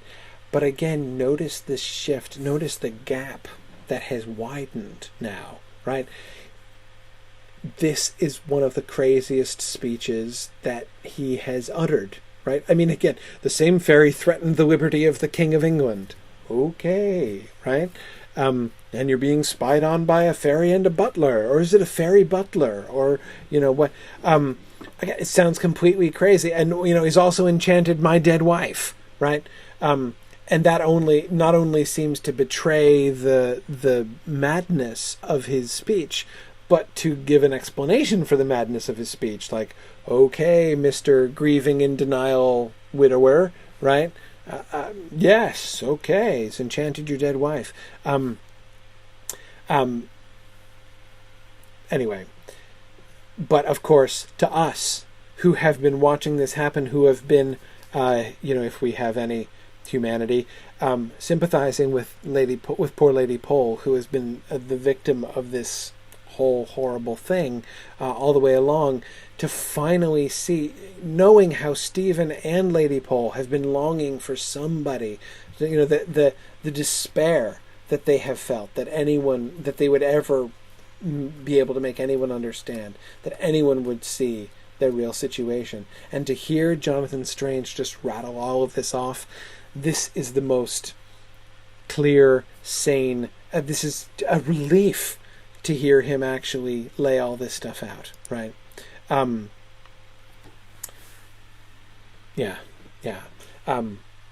again, why does it sound so? Okay, so this is a really crazy speech, but it sounds refreshingly clear, sensible, and direct to us. What does that say about us? Right? But that's the interesting thing, right? That's the interesting thing about our own position as the book changes. Maybe we are like the Oreates and listening to the madmen as seers, or maybe not. Right? Maybe it's not that we're listening to madmen with the sort of the disinterested objectivity of a scientist, but rather because we ourselves are mad as well, like Jonathan Strange. Again, this is what it is to be mad. I love the way that our own perceptions are kind of brought into this as well. Associated with these kinds of understandings are, that is this sort of insight into what's really going on, is then the insight that Jonathan Strange voices in this same conversation. Strange seemed to consider this for a moment. That is, who are the magicians in England, right? He's told Drawlight, or Lou Crocodile, to go back to England and convey this message to all the other magicians there. And he's like, is this a trick question, right? There's only one, right? You want me to go tell this to Mr. Norrell? And no, so Strange is trying to answer the question of what other magicians in England. Strange seemed to consider this for a moment. My pupils, he said. My pupils are magicians. All the men and women who ever wanted to be Norrell's pupils are magicians. Childermus is another. Segundus another. Honeyfoot. The subscribers to the magical journals. The members of the old societies. England is full of magicians. Hundreds. Thousands, perhaps. Norrell refuses them. Norrell denied them. Norrell silenced them. But they are magicians nonetheless. Tell them this. He passed his hand across his forehead and breathed hard for a moment. Tree speaks to stone. Stone speaks to water. It is not so hard as we have supposed. Tell them to read what is written in the sky. Tell them to ask the rain. All of John Usglas's old alliances are still in place. I am sending messengers to remind the stones and the sky and the rain of their ancient promises. Tell them... But again Strange could not find the words he wanted. He drew something in the air with a gesture. I cannot explain it, he said. Lucrocida, do you understand?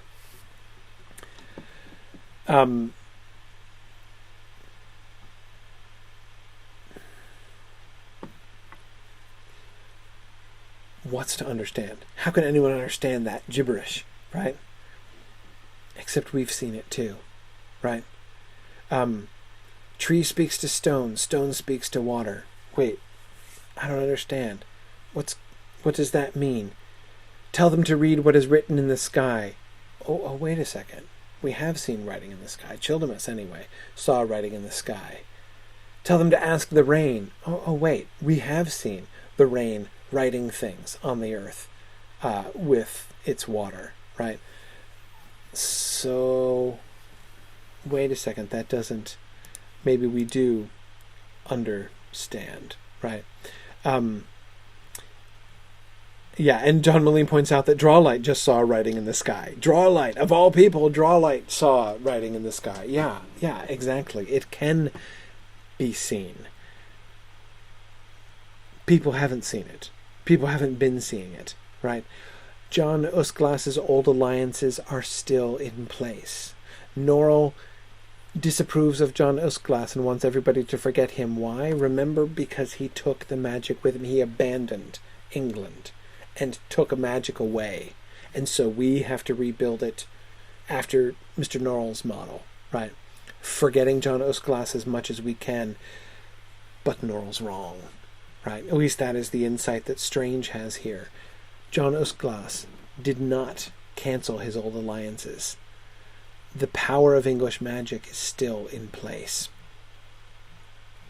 That's the insight that he has. Now he sees England, he sees English magic in an entirely new way, thanks to his madness. And this, by the way, is, I think, if I'm remembering correctly, the only thing in this entire speech, this entire conversation with Drawlight, where he says something that we don't already understand, right?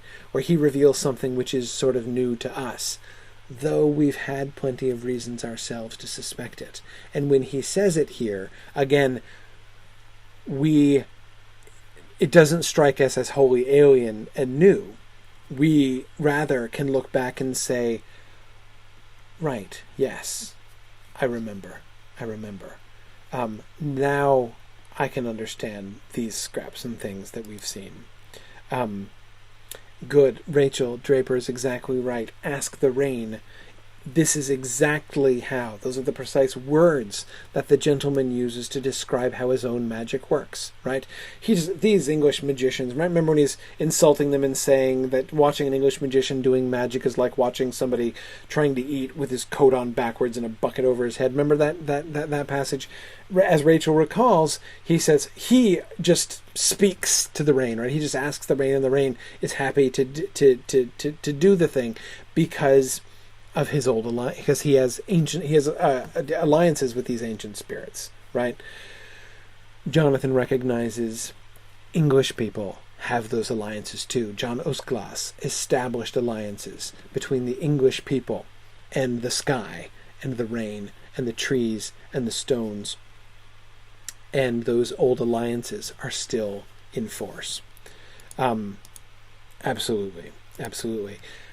Strange seems to be correct in saying that fairy spirits are not necessary, that English magicians have access to fairy magic, can do magic like fairies do, without needing fairies to substitute. So Norrell's impulse was correct. Remember when he turned down the gentleman, right?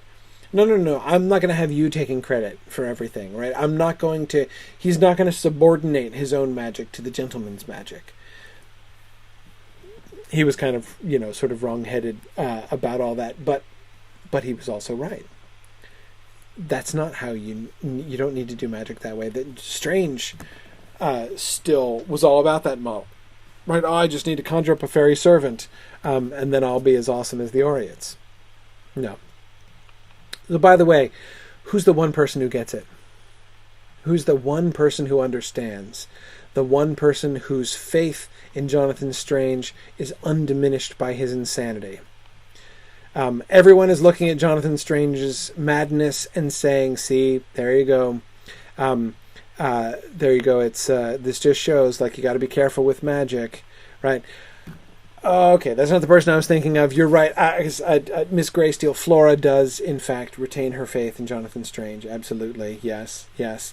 Norrell to a certain extent. Yeah, Vinculus. Yeah, kind of. No, but there's somebody else. Somebody else none of you have mentioned. Dr. Greysteel, no. Gotta know him. Lord Wellington, the Duke of Wellington. Absolutely. This is when the government come to him, right, expressing their strange that the Hexenmeister of the Great Wellington, as the Austrian soldier calls him. I love the Austrian soldiers. The Hexenmeister, tell the Hexenmeister of the Great Wellington. Anyway, the Duke was not impressed. None of this proves anything. I assure you, he did much more eccentric things in the peninsula. I love that sentence. They're saying, but did you realize all these things that he's done? But if he is indeed mad, then he has some reason for being so. If you will take my advice, gentlemen, you will not worry about it. There was a short silence while the ministers puzzled this out. You mean to say he might have become mad deliberately? Said one in an incredulous tone. Nothing is more likely, said the Duke. But why? Asked another. I have not the least idea. In the peninsula we learnt not to question him. Sooner or later it would become clear that all his incomprehensible and startling actions were part of his magic. Keep him to his task, but show no surprise at anything he does. That, my lords, is the way to manage a magician. I absolutely love this scene. The Duke of Wellington, I just love the Duke of Wellington. I love the Duke of Wellington as much as I love Lord Byron in this book. But anyway, though again, with Byron, it's since that kind of hits me closer to home professionally, I have a sort of a special delight in her treatment of Byron. But Philip, doesn't he? As Philip Lord just said, the Duke hits the nail on the head. He totally hits the nail on the head. He's the only one. No one else even suspects. Not even Norrell is suspecting that Jonathan Strange made himself mad deliberately, right? But here's the Duke of Wellington saying nothing is more likely, right? Why? Why is it that the Duke of Wellington and the Duke of Wellington alone gets it, right? Flora at least is on the scene, right? Flora retains a personal faith in Jonathan Strange, right? Wellington, not being anywhere near, I mean, he's showing a personal faith in Strange as well, too, of course, but he's he has this sort of abstract understanding of it, right? And he gets it. Nobody else even, I mean, the idea that he made himself insane deliberately never even crosses anyone's mind, not even Norrell's. But the Duke gets it, right? Nothing is more likely, he says. Why? What is it about Wellington that makes him open to this idea that nobody else considers? Remember, he wasn't, as Brian Dimmock says, he isn't even interested in magic and doesn't know that much about it. Exactly. Remember, he was the one who was, I used the word unromantic before, in saying that how sort of unimaginative he was about magic. Remember in his very first conversation with Strange, when he was refusing Strange's assistance, his idea of what magic could do and how magic could help, the cause of his army, were so limited that he was like, can you make our bullets fly faster, right? Can you build our, fortifications for us? That's all he could think of, right? And Strange was like, no, and then that's all he needed to hear, right? What the Duke of Wellington is impartial, right? Philip Menzies says it's the way of a good commander. As long as he gets results, that's all that matters. Remember, the Duke of Wellington approves of things being done quickly and in a business-like fashion, right? He's, as Sarah Lagarde says, he's used to facing the exigencies of the situation, unusual though they may be. Yes, good. And Philip Lord says he doesn't waste time thinking about why. Right, exactly. All he cares about is results.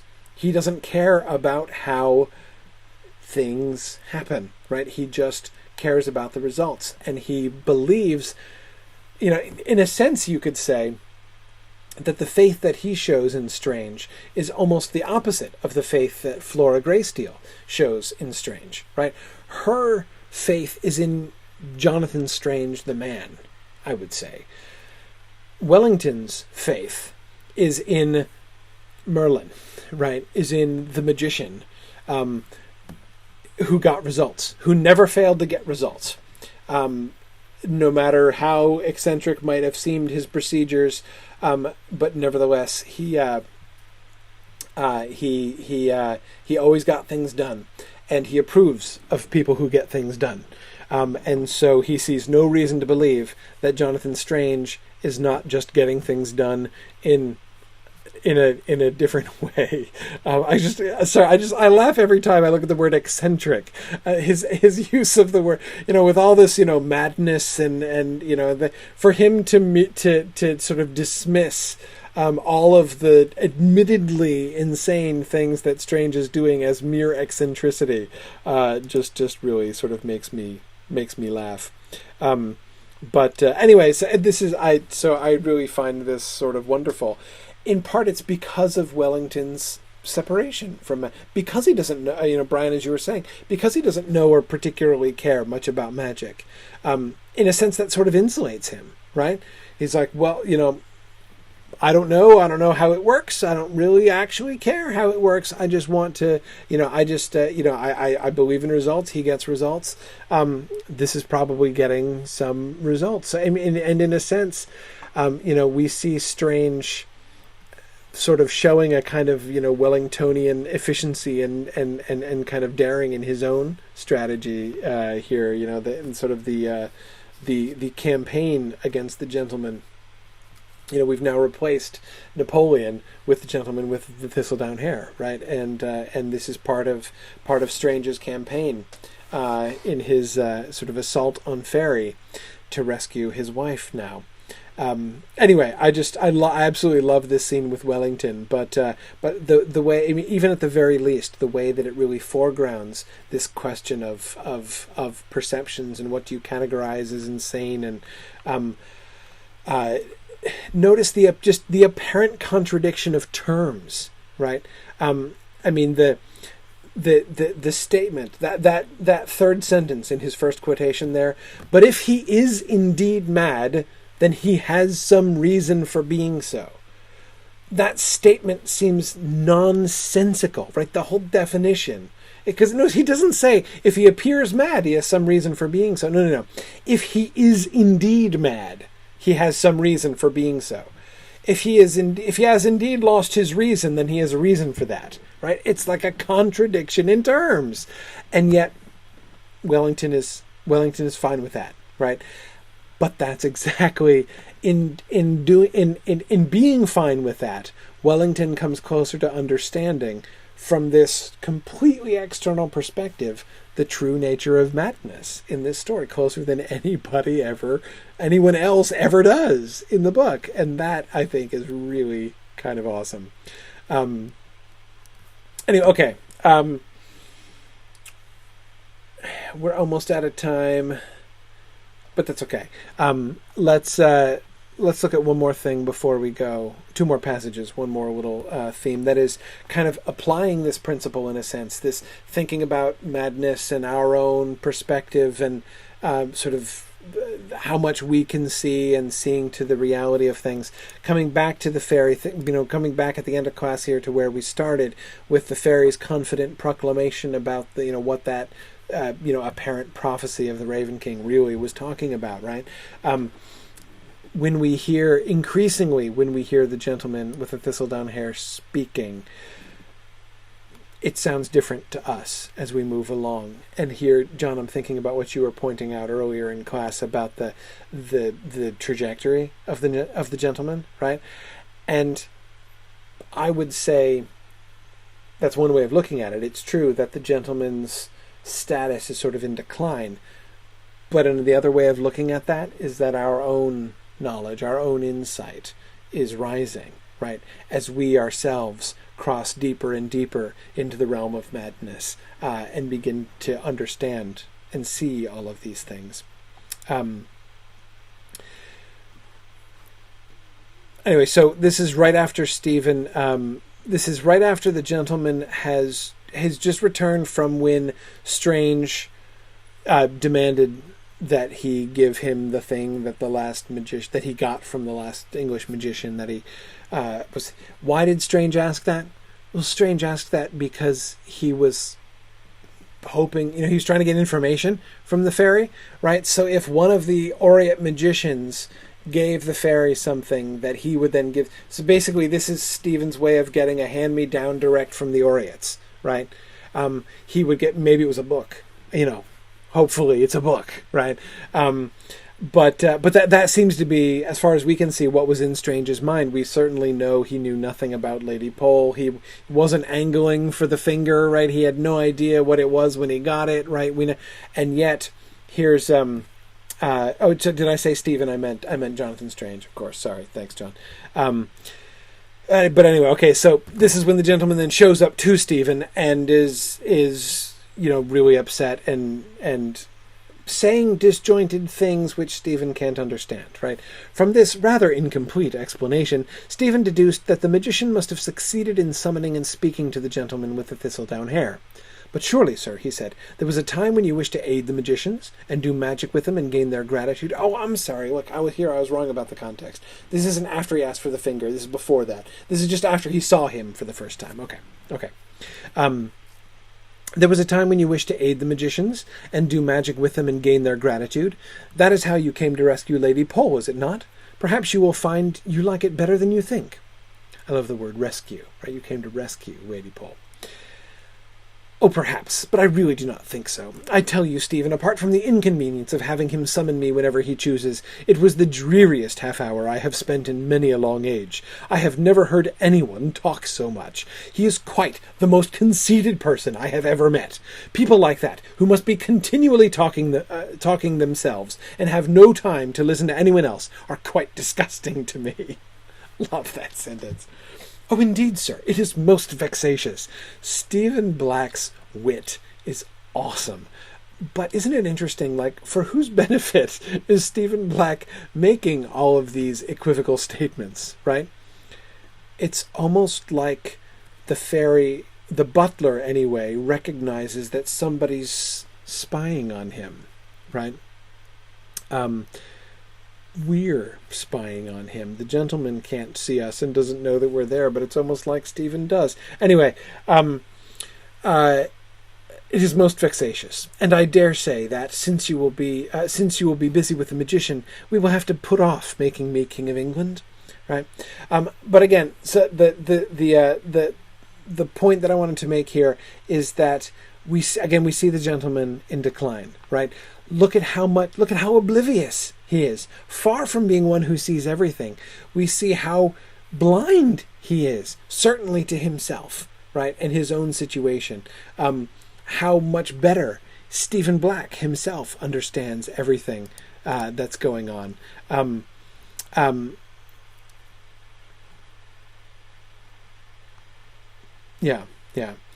Anyway, Stephen Black finally says his very brave thing, right? For the first time after he's been playing along with the gentleman for years and years and years. And then in this moment of crisis, he speaks up. This is when Strange, of course, is there in the court. There are people in this world, he began, whose lives are nothing but a burden to them. A black veil stands between them and the world. They are utterly alone. They are like shadows in the night, shut off from joy and love and all gentle human emotions, unable even to give comfort to each other. Their days are full of nothing but darkness, misery, and solitude. You know whom I mean, sir. I do not speak of blame. The gentleman was gazing at him with fierce intensity. But I am sure we can turn the magician's wrath away from you if you will only release... Ah! Exclaimed the gentleman, and his eyes widened with understanding. He held up his hand as a sign for Stephen to be silent. Stephen was certain he had gone too far.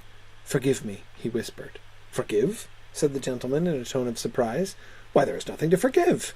It is long centuries since anyone spoke to me with such forthrightness, and I honor you for it. Darkness, yes, darkness, misery, and solitude. He turned upon his heel and walked away into the crowd.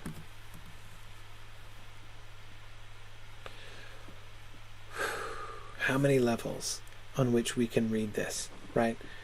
How many different points of view in which we can understand this. We can hear what Stephen is saying. We can hear a sort of a second level on which Stephen is speaking the truth. We can see the way in which the gentleman is misunderstanding what Stephen is saying. It makes the head spin, right? What's Stephen saying? What is he trying to communicate to the gentleman with the thistledown hair? Right. That's a short synopsis, John. I agree. Release Lady Pole, right? That's what he's saying. There are people in this world whose lives are nothing but a burden to them. He has decided to roll the dice and try to tell the gentleman the truth at last. It's not about rescuing Lady Pole, right? You are holding her in miserable bondage. There are people in this world, here in Fairy, where we currently are, whose lives are nothing but a burden to them. My life is a burden to her. Lady Pole's life is a burden to her. My life is a burden to me, right? I hate it here. Lady Pole hates it here. They are like shadows in the night, shut off from joy and love and all gentle human emotions, because they're in Fairy, right? Forced to dance and do these processions and that cut off from all humanity, from all human contact. So that now Lady Pole, since she still has to spend half of her time in the world, has been actually locked away from human society, right? As a kind of, a sort of logical completion, right, of the things. Unable even to give comfort to each other. Their days are, as we've seen when Stephen and Lady Pole talk, their days are full of nothing but darkness, misery, and solitude. You know whom I mean, sir. Lady Pole, right? I do not speak of blame. I'm not saying that you're bad to do this, but I am sure we can turn the magician's wrath away from you if you will only release. That seems to be what he's actually meaning to say. But of course we can hear much more in this, right? John Moline says, I was thinking of the black shrouded guest. Yeah, we do see somebody. Jonathan Strange has seen somebody in the fairy court, right, who looks like this, right? A black veil standing between them and the world, right? A black veil also. There are those whose lives are nothing but a burden to them. A black veil stands between them and the world. They are utterly alone. Who's like that? Have a black veil between them and the world? Who are utterly alone?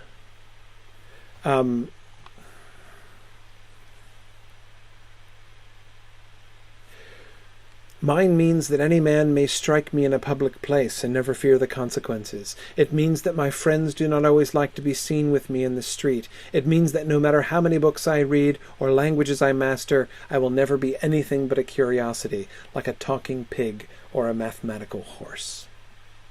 Right? Exactly, Sarah. He's speaking of himself, right? His black skin is also like that black veil, which cuts him off from all, what was the phrase? All gentle human emotions, right? Unable even to give comfort to each other. Yeah,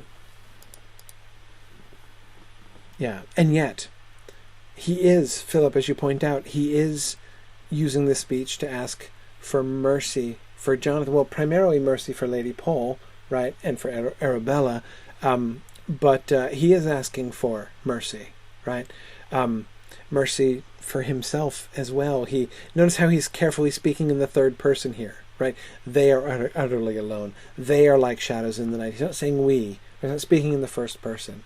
It's distant from himself and yet very personal to himself, and describes, ironically, his life in England as well as his life here. He is cut off from everybody in England too. He doesn't belong anywhere. Just like John Usglas, right? The nameless slave. He doesn't belong in England. He doesn't belong in Africa. He doesn't belong here, and his life is nothing but a burden to him.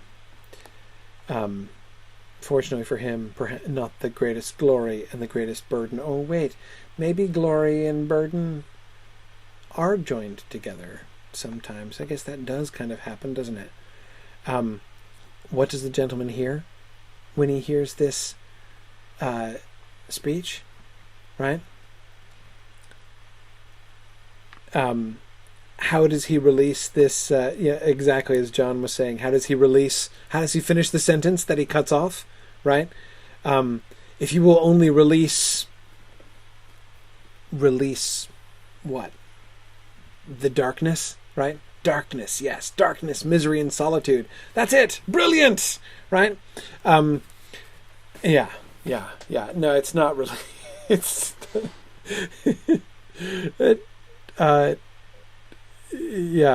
Yeah. Both John and Philip Lord are suggesting release the Kraken is the I don't think that's actually where that sentence was going.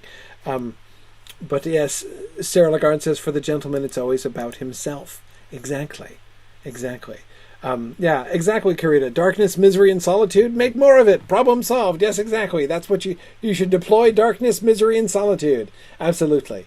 As Brian Dimmick says, he just hears another way to triumph over his enemies. So much so that he not only fails even to comprehend this sort of appeal to compassion, which Stephen Black is making, he doesn't even recognize. Stephen's afraid he's gone too far, right? That he's going to recognize that he has been critical, that Stephen has been critical of the gentleman, right? He doesn't even perceive it. He's so oblivious to that. He just can't understand. He can't see it. But we can see it, right? All right, well, I'll let you guys go. I wanted to talk. There's so many things to talk about. I knew I wasn't going to get anywhere close to through everything I wanted to talk about today. But the two things that I want to come back to next time, and we'll do it in the context of the rest of the stuff that we get, which is a lot in the last section of the book. I want to look at the description of crossing the boundary. That is both Stephen crossing from sanity into madness, and the experience of crossing into fairy as well.